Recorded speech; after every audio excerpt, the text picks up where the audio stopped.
Bonjour à tous. Aujourd'hui, nous allons parler de la mystérieuse affaire de Style. Il s'agit d'un roman d'Agatha Christie publié en 1920.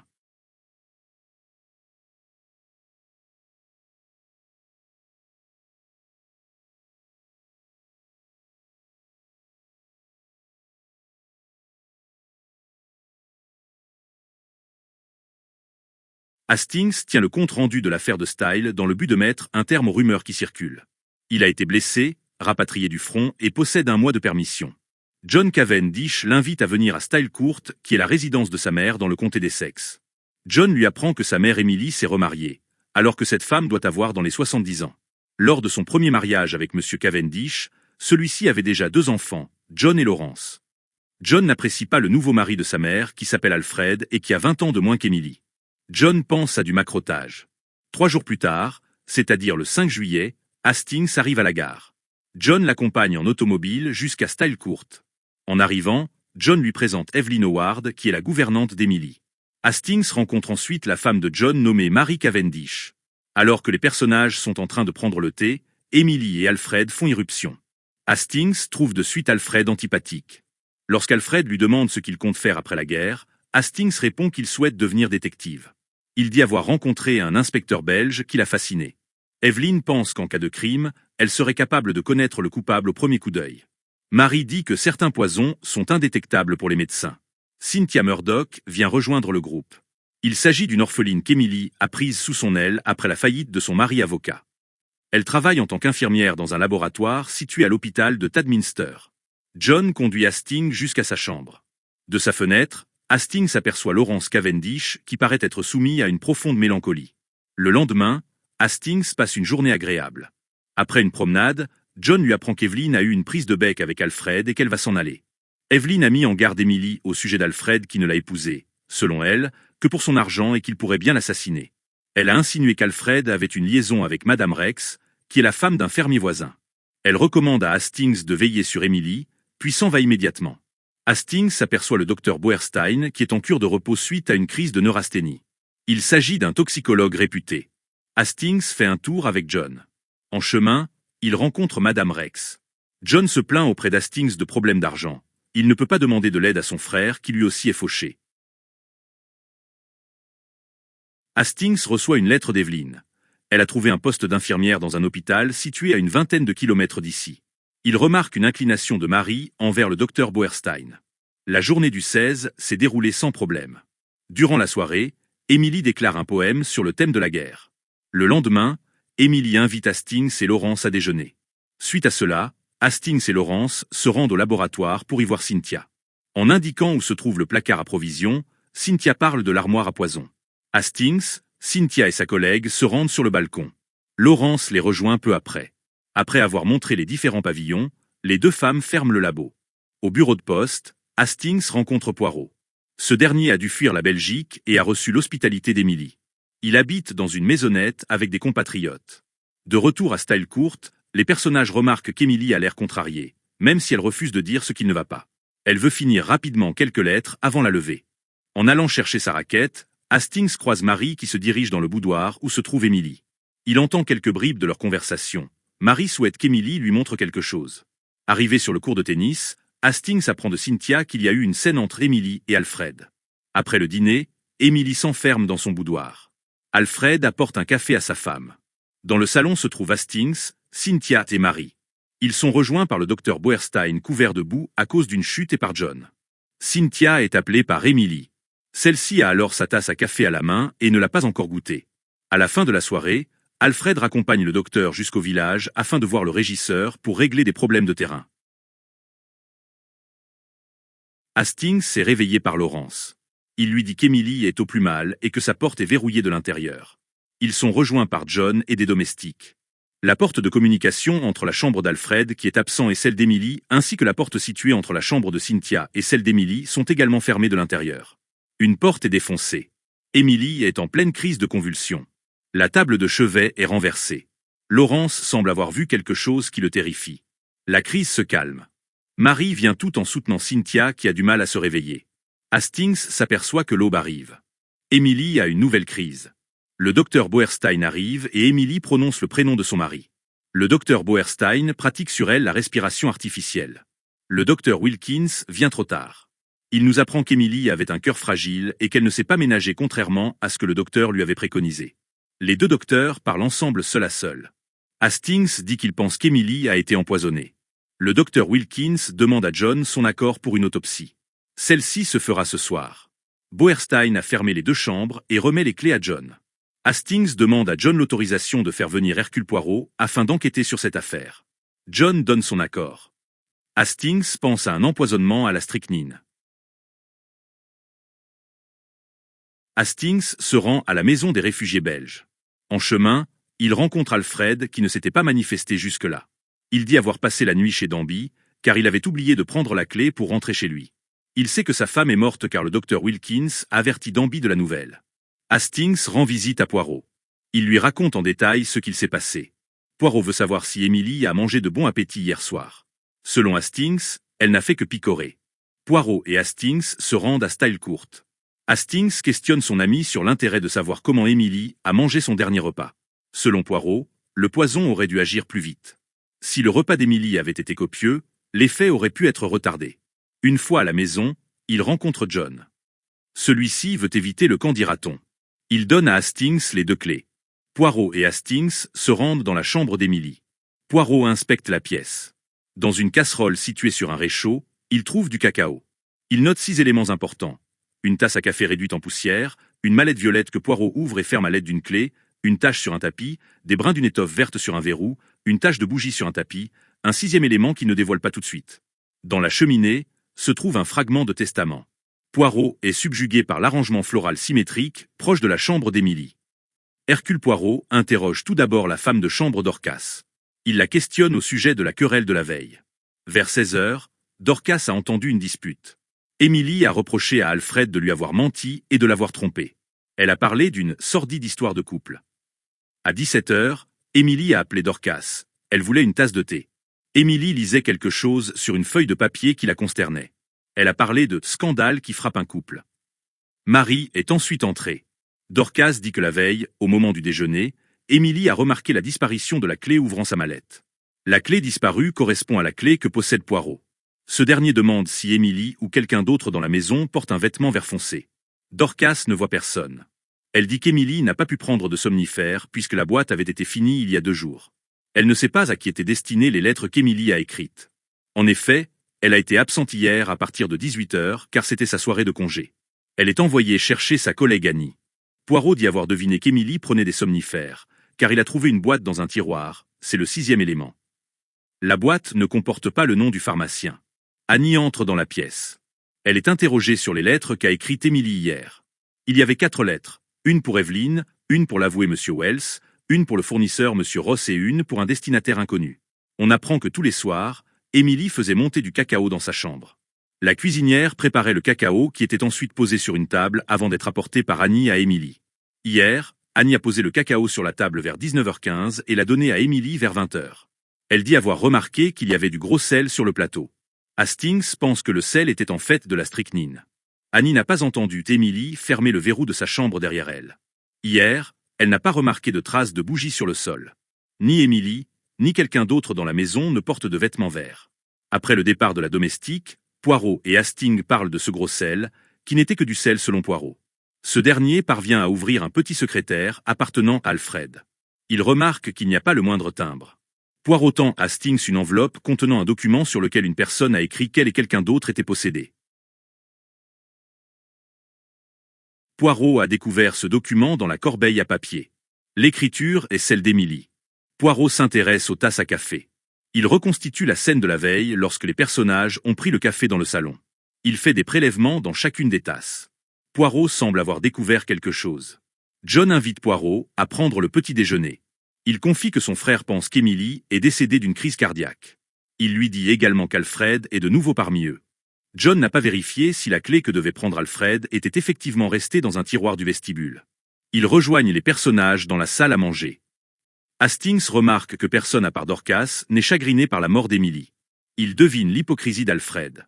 Lorsque Poirot sert du café à Cynthia, il apprend que celle-ci ne prend jamais de sucre avec. Ce qui semble important selon Poirot. John invite Hastings et Poirot à venir à son entretien avec Wells, qui est un avoué et aussi un coroner.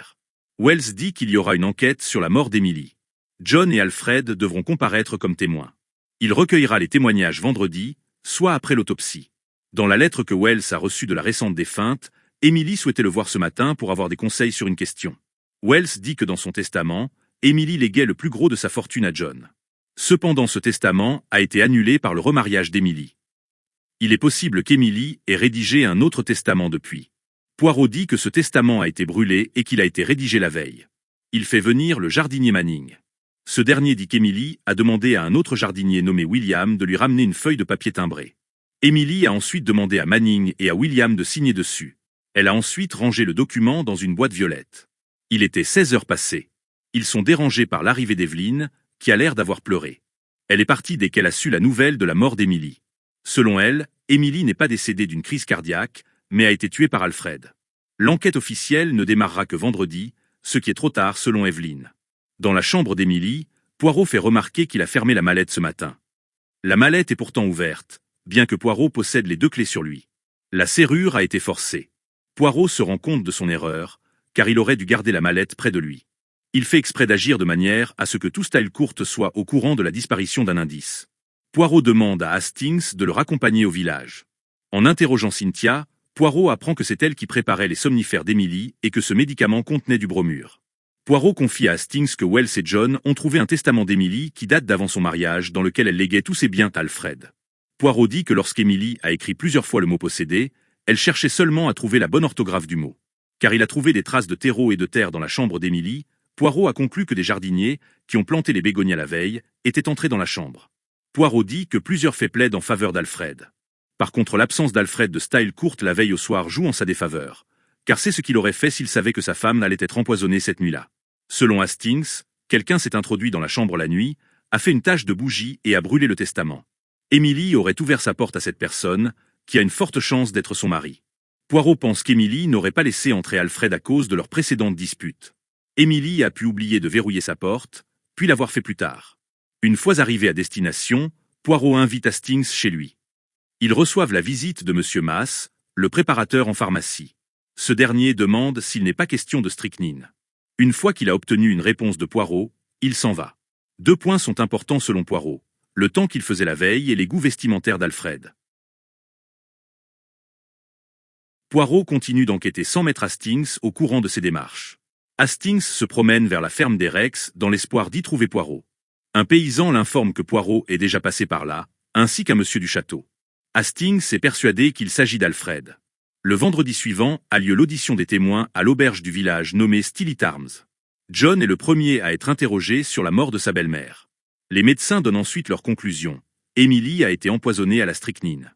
Tout comme Poirot, le docteur Boerstein remarque qu'il est anormal qu'il se soit déroulé tant d'heures entre la prise de café et les effets du poison. Il dit que le cacao n'a pas été empoisonné. Il pense que les effets du poison ont été retardés par une cause inconnue. Lawrence est ensuite interrogé. Il envisage que sa belle-mère soit morte de manière naturelle en prenant une trop grande dose de fortifiant qui contenait de la strychnine. Selon le docteur Wilkins et Dorcas, ceci est impossible. Dorcas fait sa déposition. Elle a été réveillée par un coup de sonnette d'Emily. Marie dit s'être réveillée à 4h30. Elle a ensuite entendu le bruit d'une chute qui doit correspondre au renversement de la table de chevet. Nous apprenons que Marie a entendu l'altercation de la veille du meurtre. Marie dit avoir peu écouté la conversation, mais avoir compris qu'Emily a parlé d'un scandale possible entre époux. Cynthia dit que la nuit du drame, elle dormait à poing fermé et qu'elle n'a été réveillée que par Marie. Evelyn montre la lettre que lui a adressée Emily le 17 juillet. Emily souhaitait juste enterrer la hache de guerre. Albert Maas, le préparateur en pharmacie, témoigne ensuite. Il dit avoir vendu de la strychnine lundi à Alfred qui a dit en avoir besoin pour empoisonner un chien. Alfred a même signé un registre pour acheter cette substance toxique. Alfred n'y avoir acheté de la strychnine. Sa signature sur le registre est d'ailleurs différente de sa vraie signature. Il dit ne pas se souvenir de ce qu'il faisait l'après-midi du lundi 16. Il nie également s'être disputé avec sa femme le mardi 17 après-midi. Il affirme qu'à ce moment-là, il était absent de Style Court. Il avance que lorsqu'Emily a prononcé ces derniers mots, elle a dû le confondre avec le docteur Boerstein qui a la même taille, la même corpulence et une barbe tout comme lui. Il dit avoir rempli la tasse à café de sa femme, mais qu'il ne l'a pas apportée, car celle-ci a disparu après un moment d'inattention. Dans la salle, sont présents un inspecteur de Scotland Yard nommé James Japp, ainsi qu'un de ses collègues, le superintendant Semeret. Le verdict est qu'il y a eu assassinat avec préméditation par un ou plusieurs inconnus. Japp reconnaît Poirot, avec qui il a déjà travaillé. Selon Japp et Semeret, le coupable est Alfred. Ce n'est pas l'avis de Poirot, qui demande à ce que l'on n'arrête pas Alfred. Poirot leur détaillera sa pensée, lorsque Japp et Semeret auront vu le coroner et le médecin et qu'ils feront le chemin jusqu'à Style. Poirot explique à Hastings que les témoignages contre Alfred sont trop accablants, que les preuves sont trop évidentes et qu'Alfred a agi de manière trop stupide. Il reconnaît qu'il aurait été facile pour une personne de se faire passer pour Alfred à cause de sa barbe, de ses vêtements singuliers et de ses lunettes. Poirot déclare qu'il est tout de même une canaille qui a quelque chose à cacher. Il trouve étrange la déposition de Laurence, car cet homme a suivi des études de médecine, mais il ne reconnaît pas un empoisonnement à la strychnine et pense que sa belle-mère est morte de manière naturelle. Poirot pense que Marie a entendu bien plus la conversation qu'elle veut nous le faire croire. Il trouve aussi étrange que le docteur Boerstein ait été à Style Court de si bon matin et habillé. Selon Poirot, seule une ou deux personnes n'ont rien dissimulé et rien omis. Il met en doute le témoignage d'Evelyn. Poirot trouve étrange que Cynthia n'ait pas été réveillée par le bruit, alors qu'elle dormait dans la chambre située à côté de celle d'Emily. Les deux hommes de Scotland Yard viennent chercher Poirot chez lui. Ils se rendent tous les quatre à Style Court. Les 4 hommes, plus les habitants de la maison, sont réunis dans le salon.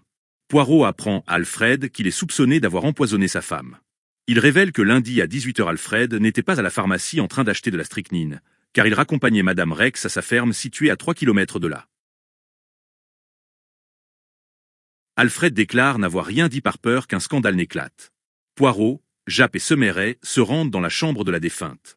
Poirot envoie Hastings dans l'autre aile de la maison, derrière la porte de service. Lorsque Poirot vient à lui et l'interroge, Hastings dit n'avoir rien vu et rien entendu.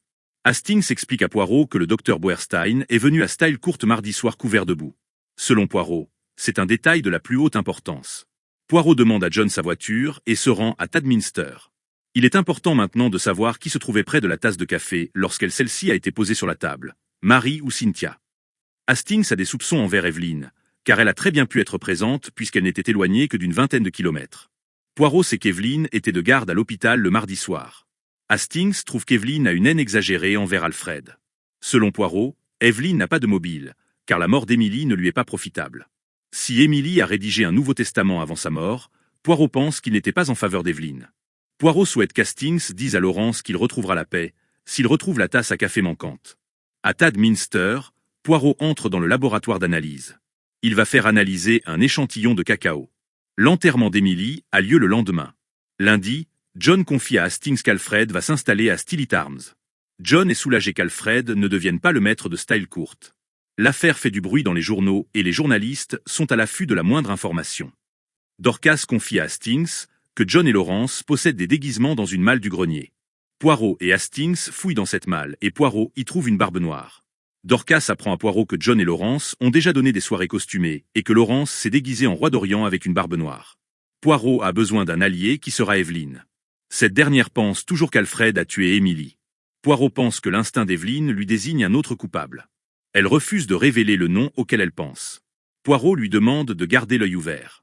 Il refuse d'expliquer à Hastings de quoi il en retourne.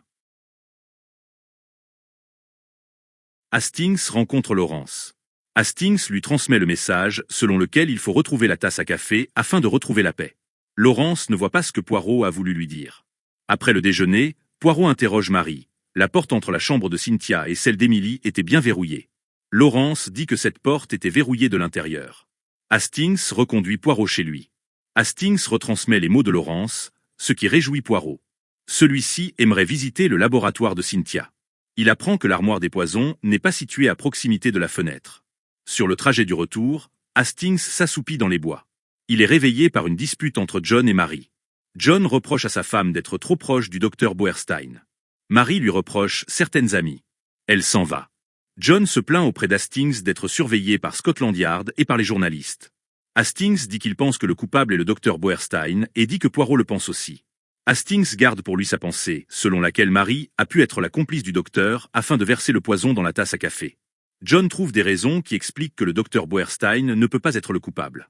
Après être revenu à Style Court, Hastings parle seul à seul avec Cynthia. Maintenant qu'Emily est morte, elle craint de devoir partir. Surtout que Marie et Laurence la détestent. Hastings lui propose de l'épouser. Après avoir cru à une farce, elle refuse. Hastings se rend chez le docteur Boerstein. Il y apprend qu'il a été arrêté par la police. Il va voir son ami. Poirot n'est pas chez lui, mais est parti pour Londres. Hastings raconte à John que le docteur Boerstein a été arrêté. John décide de ne pas ébruiter l'affaire. Le lendemain, Hastings retrouve Poirot et apprend que le docteur Boerstein n'a pas été arrêté pour le meurtre d'Emily, mais pour espionnage. Le docteur Boerstein a utilisé ses promenades avec Marie afin qu'on jase sur ses promenades et non sur sa réelle activité. Poirot dit que Marie n'est pas amoureuse du docteur Boerstein, car elle est amoureuse de quelqu'un d'autre. Evelyn leur apporte un papier qui provient du costumier Parkson et qui est adressé à Elle Cavendish. Dorcas dit qu'un jour avant le drame, la sonnette d'Emily ne fonctionnait plus normalement, mais qu'elle a été réparée le mardi. Poirot part content de cette révélation. Marie et Hastings parlent ensemble. Elle dit qu'elle ne forme pas un couple heureux avec John. Elle raconte son passé. Après les morts de sa mère, puis de son père, elle a vécu chez des vieilles tantes. Pour fuir sa vie monotone, elle a épousé John, sans en être amoureuse. John s'est rapidement lassé d'elle. Elle compte le quitter. Elle ne semble pas être affectée par l'arrestation du docteur Boerstein.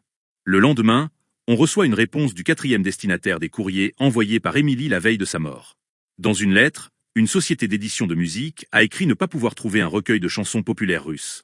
En allant voir Poirot, Hastings apprend que Poirot est parti pour le laboratoire de Tadminster, alors que ce jour-ci Cynthia n'y travaille pas. Le lendemain, Laurence révèle à Hastings avoir trouvé la tasse à café manquante. Hastings va voir Poirot. Celui-ci se demande s'il doit parler ou non. Hastings lui rapporte les propos de Laurence et lui parle de la 4e lettre. Poirot a avec lui les photos d'empreintes de Laurence et de Cynthia. Il y a également les empreintes de Laurence sur une fiole de strychnine située dans l'armoire à poison de l'hôpital de Tadminster. Poirot trouve qu'il est trop souvent question de strychnine dans cette affaire. Ils reçoivent la visite de Marie et ils rentrent tous les trois à Stylecourt. Une fois sur place, ils apprennent par Dorcas que John a été arrêté. 2 mois plus tard, John comparaît devant la justice. Poirot pense que John va être acquitté faute de preuves. Il dit qu'il y a un maillon manquant. Il pense que l'altercation qu'Emily a eue avec son mari était en réalité avec John. Il avance que ce n'est pas John qui a brûlé le testament. John réserve sa défense et est incarcéré jusqu'au procès. Le 15 septembre a lieu le procès de John. Il plaide non coupable. L'avocat de la couronne dit que John s'est déguisé en Alfred afin d'acheter de la strychnine dans le but de le faire accuser. John a eu une dispute avec sa belle-mère à cause de sa liaison avec Madame Rex. Après la querelle, Emily aurait rédigé un testament en faveur de son époux. C'est John qui aurait apporté le café à Emily et qui aurait détruit le testament. Un flacon de strychnine a été retrouvé dans la chambre de John, qui correspond à celui qui a été vendu par le pharmacien Mass. Des témoins sont appelés à la barre. Dorcas puis Evelyn sont interrogés sur le paquet de Parkson adressé à Laurence. Evelyn ne se souvient pas si le paquet a été expédié à Laurence, s'il a été déposé dans la chambre de Laurence ou s'il a disparu. Elle dit avoir trouvé l'emballage sur l'armoire de l'accusé. Un représentant de la firme affirme avoir envoyé une barbe noire à Elle Cavendish. Elizabeth Wells dit avoir vu John frapper à la porte de sa belle-mère. Annie dit l'avoir vu apporter le café dans le boudoir. Le procès continue le lendemain. Jab dit qu'après une fouille de la chambre de John, ont été trouvées une paire de lunettes identiques à celle d'Alfred et la fiole de poison. Sur un papier buvard, on a retrouvé des mots d'Emily selon lesquels elle léguait tout ce qu'elle possédait à Alfred. L'avocat de John fait remarquer que n'importe qui aurait pu cacher ces objets dans la commode de John. Laurence nie avoir commandé un article à la firme Parkson au mois de juin. L'avocat de John met en évidence que si son client décède, Laurence hériterait de Stylecourt. Il sait que Laurence a touché la fiole de strychnine à l'hôpital de Tadminster. Laurence dit être intéressée par les poisons. Le lundi 16 juillet, John ne se trouvait pas à la pharmacie, mais à Marston-Espinet, car une lettre anonyme le menaçait de révéler à Marie certains de ses agissements s'il ne se rendait pas à cet endroit. D'après l'avocat de la couronne, c'est John qui a écrit lui-même la lettre anonyme et qui a signé sur le registre de la pharmacie. Les deux écritures concordent. L'audience est suspendue jusqu'à lundi. Après être rentré chez lui, Poirot a une illumination et se précipite dans la rue. Poirot réunit les personnages dans le salon de Marie. Les fibres d'étoffe verte coincées dans le verrou correspondent à une salopette de travailleur agricole de Marie. Il n'y a qu'elle qui dit que la porte située entre la chambre de Cynthia et celle d'Emily était fermée. Au moment du drame, Marie n'a pas pu être dans sa chambre puisqu'elle a entendu la table de chevet d'Emily tomber. Lorsque Poirot a tenté l'expérience avec Hastings, Hastings n'a rien entendu. Au moment où Emily a sonné, Marie se trouvait dans la chambre de la victime. Alors que des personnages se trouvaient devant la porte de la chambre d'Emily, Marie est passée dans la chambre de Cynthia. Marie reconnaît les faits. Poirot dit que c'est Emily elle-même qui a brûlé son testament.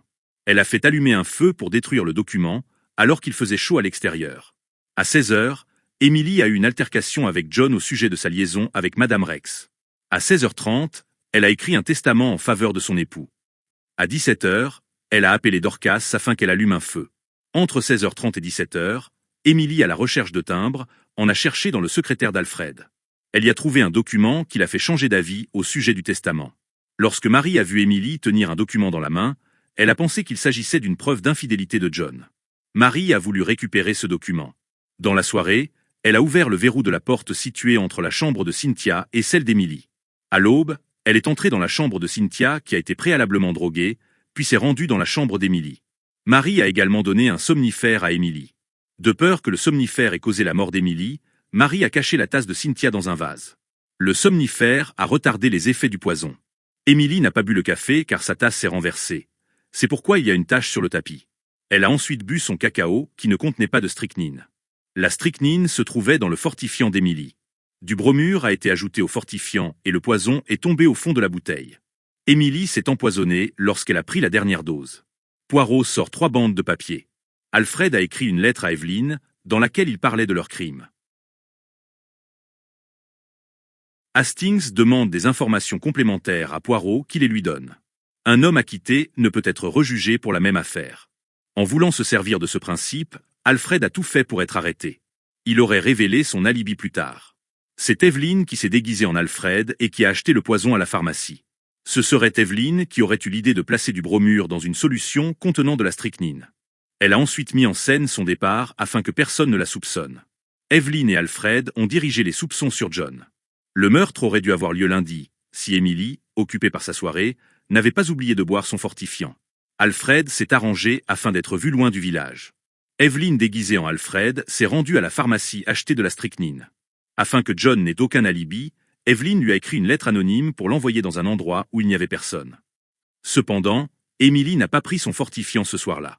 Alfred a écrit une lettre à Evelyn, mais il a été dérangé par l'arrivée de sa femme. Il a caché la lettre dans son secrétaire, puis a fait un tour. Emily a trouvé la lettre de son mari qu'elle a placée dans sa mallette. Alfred la récupérera en forçant la serrure. Ne voulant pas être pris avec cette lettre sur lui, Alfred l'a déchirée en 3 morceaux qu'il a cachés parmi les allumes-feu. La lettre qu'Evelyn a dit avoir reçue d'Emily était datée du 7 juillet et non du 17 comme elle a voulu le faire croire. Selon Poirot, Evelyn et Alfred avaient prévu qu'Alfred épouse Emily, qu'il lui fasse faire un testament en sa faveur et qu'il l'élimine dans le but de profiter de sa richesse. C'est Evelyn qui a caché les lunettes et le flacon dans la chambre de John. C'est elle qui a caché la fausse barbe dans le grenier. Laurence pensait que Cynthia était la coupable. D'autant plus qu'il a remarqué la nuit du meurtre que le verrou donnant dans la chambre de Cynthia était ouvert. Laurence a menti en disant que le verrou était fermé, car il est amoureux d'elle. C'est Laurence qui a détruit la tasse. Dans ses dernières paroles, Emily accusait son mari. Poirot dit que si John et Marie se sont réconciliés, c'est grâce à lui. À cause d'un malentendu, ils se sont éloignés l'un de l'autre, John en ayant une liaison avec Madame Rex et Marie en fréquentant le docteur Boerstein.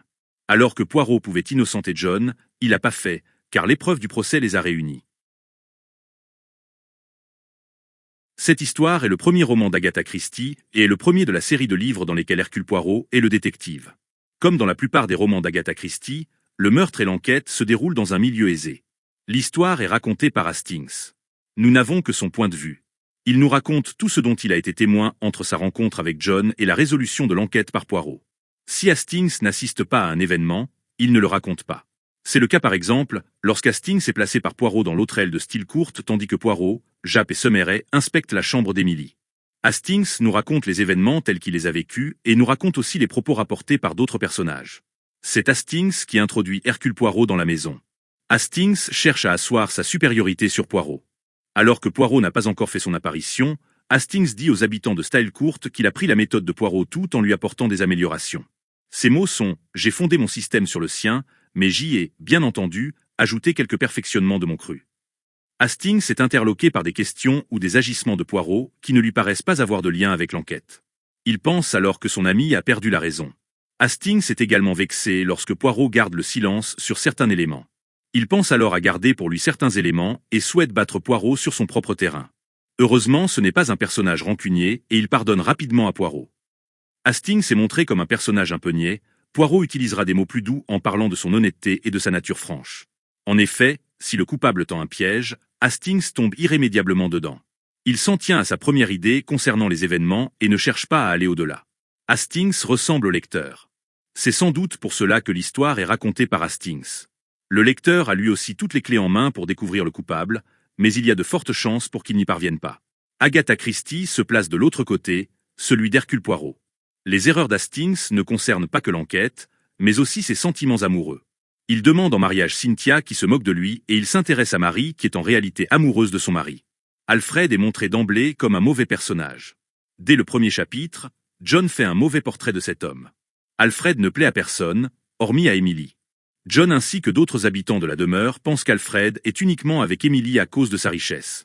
Evelyn va même plus loin puisqu'elle prédit qu'Alfred tuera sa femme. Dès qu'Hastings rencontre Alfred, cet homme lui fait mauvaise impression. L'autrice fait tout pour que le lecteur déteste lui aussi ce personnage. Après le meurtre, bien des preuves accablent Alfred. Celui-ci ne cherche même pas à se défendre et cherche au contraire à ce qu'on l'arrête. Il voulait utiliser le principe selon lequel un individu ne peut pas être jugé 2 fois pour la même chose. Japp et Semeret ont failli arrêter Alfred. S'il n'a pas été arrêté, ce n'est que grâce à l'intervention de Poirot. Le célèbre détective n'avait pas encore la totale résolution de l'affaire en tête, car il avait remarqué qu'il manquait un maillon qui est la lettre qu'Alfred a commencé à écrire à Evelyn, qui a été transformée en allume-feu. Si Poirot n'avait pas empêché l'arrestation, Alfred se serait servi de son alibi plus tard et n'aurait pas pu être rejugé pour la même affaire alors qu'il est l'un des 2 coupables. L'arme utilisée ici est le poison. Il ne s'agit donc pas d'un meurtre sanglant. Le meurtre a été prémédité et même bien plus qu'on ne le croit. Durant plusieurs chapitres, le lecteur pense qu'Emily a été empoisonnée en buvant son café. En réalité, elle a été tuée en buvant son fortifiant. C'est le mélange de bromure et de la strychnine présente dans le fortifiant qui a fait tomber le poison au fond de la bouteille.